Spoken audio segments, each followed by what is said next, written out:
but reached Mathura.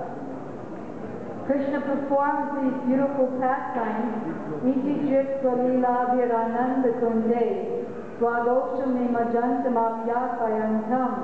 Krishna performs these beautiful pastimes which drown his associates in Vrindavan in pools of bliss to teach all others who are worshipping Krishna in awe and reverence to come more and more to understand Krishna's childhood pastimes and come to a deeper relationship with him. So in Mathura, this news was coming about Krishna's beautiful childhood pastimes, and they reached the ears of one fruit seller. So many merchants would go back and forth between Vrindavan and Mathura, and the news would come from the Vrindavan side. So this fruit seller got an urge. Due to the sadhu sangha from Vrindavan, the fruit seller got an urge to go and get darshan of that very beautiful Damodar.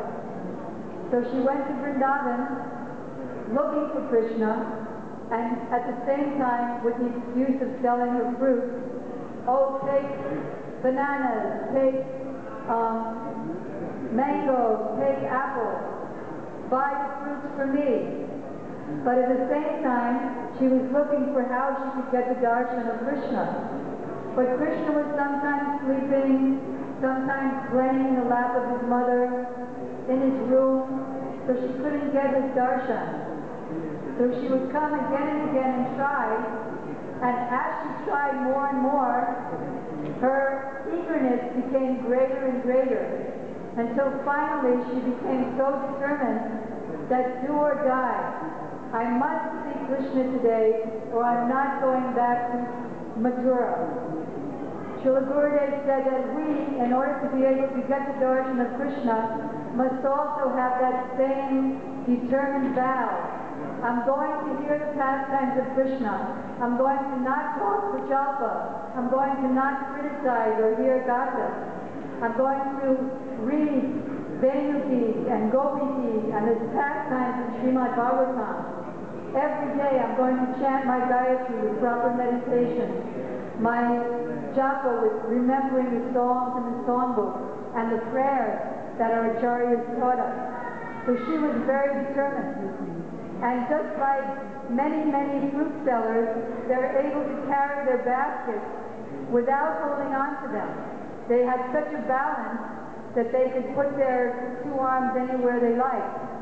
So she would have her arms up in the air, and instead of chanting, follow, follow, take fruit, take mangoes, take bananas, she became so lost in absorption of Krishna, which is the qualification for doing good bhajan, lost in separation from Krishna and forgetting everything else, that she began to sing, take Damodar, take Madhav, take Govinda, Madhavalo, Govindalo, Damodaralo, because Sankirtan, in the mood of separation, is the key for achieving the darshan of Krishna.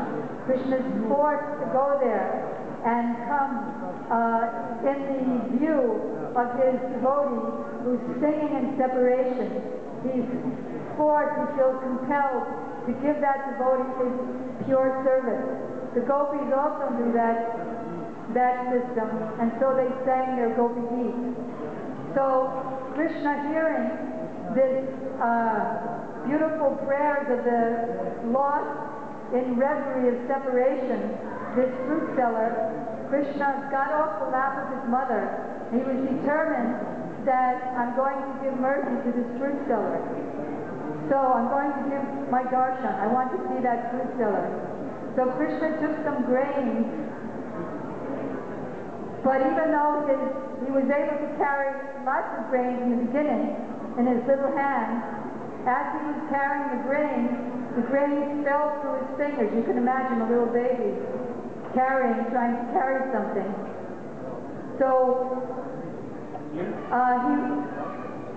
came to the fruit seller as to make an exchange, because in those days there was no money exchanges, but just bartering.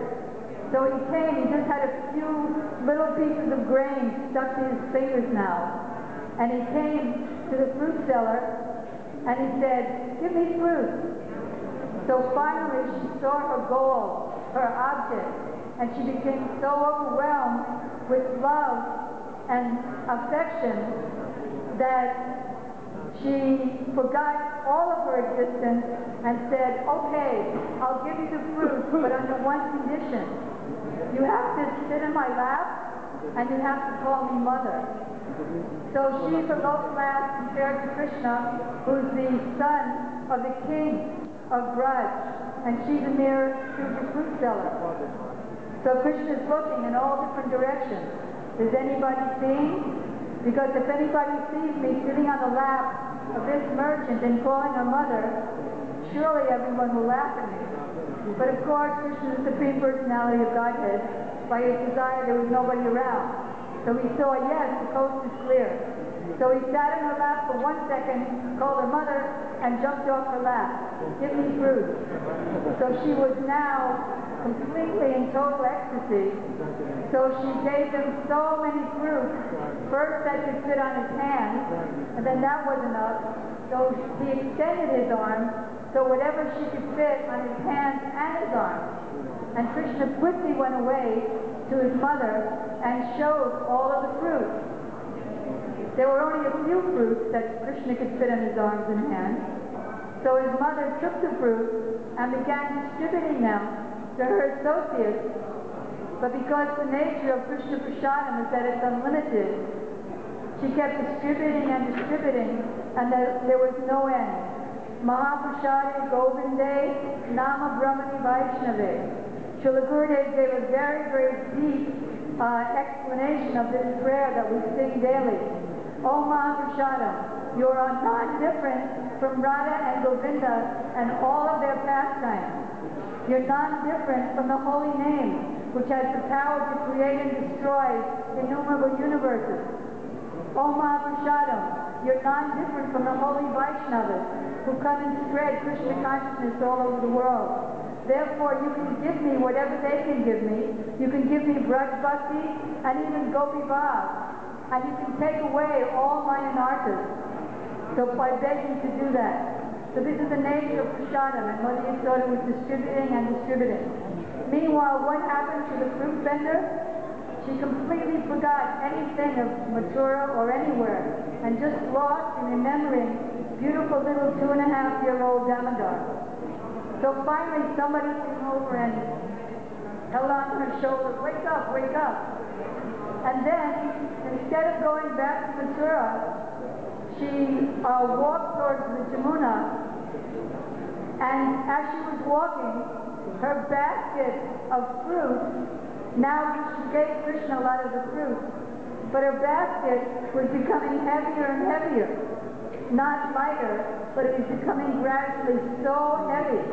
Finally, she took the basket from her head and looked in the basket, and she saw that what was previously fruit was now valuable diamonds, jewels, emeralds, sapphires. So you can imagine that someone might think, "Wow, now I never have to sell fruits again." But what did she think? That Krishna has cheated me. I wanted Krishna and he's given me these jewels. What use are these jewels? I want Krishna. So not knowing where she was going, she left and never returned again to Mathura. So where did she go? Srila Gurudev explained that because she had such a strong desire to be Krishna's mother, Krishna took away her gross body and sent her to become like a mother in Krishna's own abode.